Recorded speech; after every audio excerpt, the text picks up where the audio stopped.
స్నానం చేసావా? చేశాను. ఏ టవల్ వాడావు శరత్? ఒక్కొక్కసారి తలుచుకుంటూ చచ్చిపోవాలనిపిస్తుంది సార్. ఈ బతుకలు వెతుకు దేవుడా. అయ్యో సీరియస్, ఇందులో కూడా అబద్ధాలు చెప్పాలి నువ్వు? ఛీ! నేను స్నానం చేయనే. నువ్వు నీ స్నానం పిచ్చి 8 గంటలు స్నానం చేసుకుని వెళ్ళాను, మళ్ళీ 10 గంటలు స్నానం చేశాను అడుగుతున్నావు. ఇంకో పర్లేదేంటి నాకు? దుబ్బేస్తావు అలాగా స్నానం అనుకొని. నేను చేయను. నేను ఈరోజే కదా, ఏ రోజు స్నానం చేయనే. ఏం చేసుకుంటా చేసుకో. చంపేస్తావు అలాగా పట్టుకొని స్నానం అనుకొని.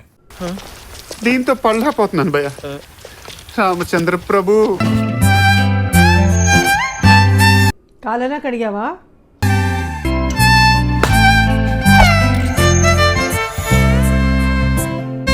నువ్వే పడుకో, నాకు పడుకోవట్లేదు, నేను పిల్లల దగ్గర పడుకుంటున్నాను.